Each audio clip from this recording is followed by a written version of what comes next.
pay for renewable energy. Well, that was their comment. That was FMPA's comment. Okay. Yeah, right. All right. That if the public wanted to get involved was because it was a good thing to do, not that it was made economic sense. I think. What about the economic sense, just in general, for the city? Well, I mean, that's something, the one issue we face is with OUC, we have a take or pay. Mm-hmm. So if we buy a lot of this power, we still have to take OUC's power. So we got to be very careful. For 8 years. Yeah, be very careful about balancing all that off. Mm-hmm. And of course, we're taking FMPA power, their base load power as well. Correct. Yeah. Do any other commissioners have questions or comments regarding this information? Well, I'll thank the Vice Chairman for it. Okay. Appreciate it. I'll just refer you to an article on Thursday, March 17th in the Wall Street Journal. And I don't profess to know a great deal about solar power, but the government supported a $2.2 billion project that looks like it's going to be called.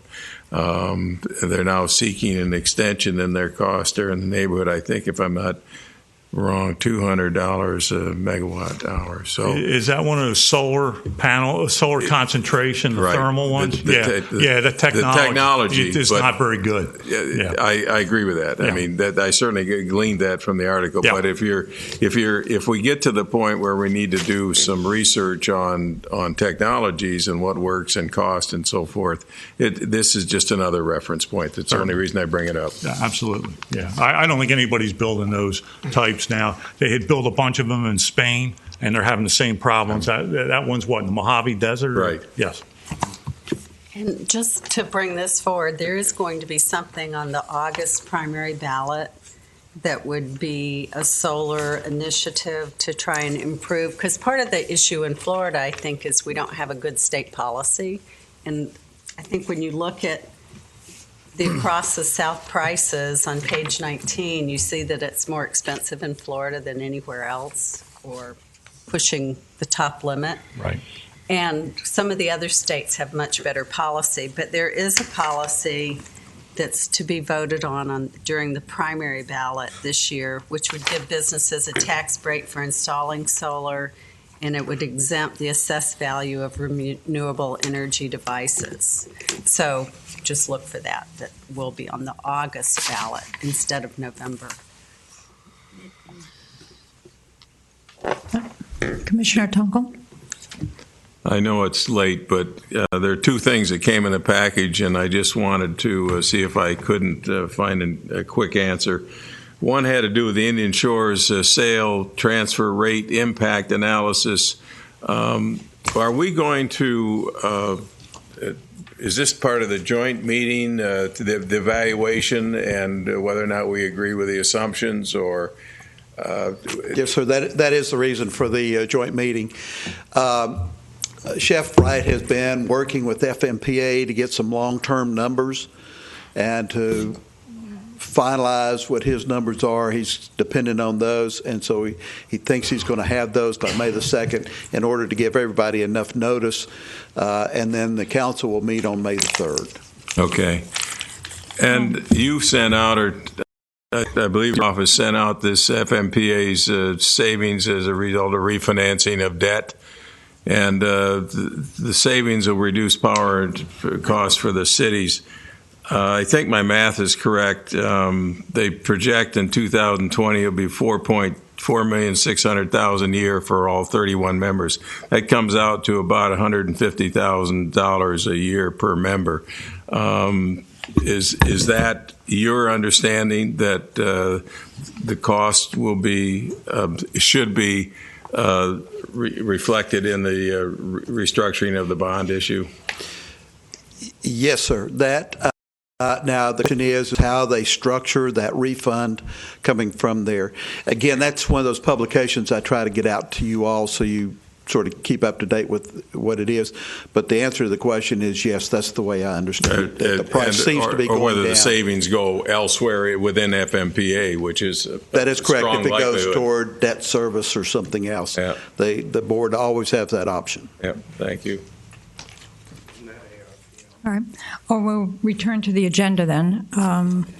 Old business is next. Does anyone have old business? We don't have anything on the agenda. Then I'll move, seeing none, I'll move to Chairman's Matters. I attended the City Council meeting last week where I presented our goals. That's part of the responsibility of the chairperson is to present the annual report, which I did. At that meeting, I also spoke regarding a resolution, and again, this has to do with Indian River Shores. It was passed by City Council at that meeting, and presumably will be part of the discussion at this joint meeting. But I'll read it to you since you were not there. A resolution of the City Council of the City of Vero Beach related to Ordinance Number 520, adopted by the Town of Indian River Shores, Florida, attempting to regulate electric rates providing service within the town, initiating governmental conflict resolution procedures with the Town of Indian River Shores regarding said ordinance. And then it goes on from there. But the basic, or the gist of it is, the basic consideration is that this was to approve, further legal action in terms of mediation, because that does involve lawyers. One of the other council persons, Councilwoman Pilar Turner, had suggested that perhaps the city managers and the mayors meet, that it be a less formal meeting, or not, I shouldn't say less formal, actually, that can be quite formal. It'd not be a legal meeting, is a better way to put it, that we're not racking up more legal bills. Evidently, there's been mediation in the past. So this, at any rate, this resolution did pass over certain objections. I spoke against it. I mention it because I think it may come up in this joint meeting that we're planning with the Finance Commission. And also, I wanted to mention that you may recall that the attorneys, and this is a legal matter, they were meeting in Tallahassee at the end of January, and actually I had requested it at a city council meeting that there be a report, some kind of written record of this meeting that would be available publicly. And I try not to use the word transparency because to me that's subjective. It depends what your definition of transparency is. To me, it's public access. I like that term a lot better, and it's yes or no. Does the public have access to it? It's a very simple question with a very simple answer. So at any rate, I finally got, and I don't know if the other commission members have received it, but I finally got it's about 2-page summary prepared by 2.5, I should say, prepared by Attorney Wright as a result of that meeting.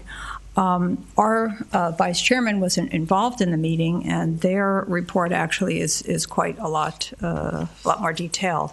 I think that everyone should receive a copy of both reports, prior to the joint meeting, since it's my understanding that Indian River Shores will be the main topic. So I'll make that request now. Has anyone received either one of these, either the report from our attorney or the report from Indian River Shores? So none of the commissioners have this information at this time, is that correct? Well, you participated.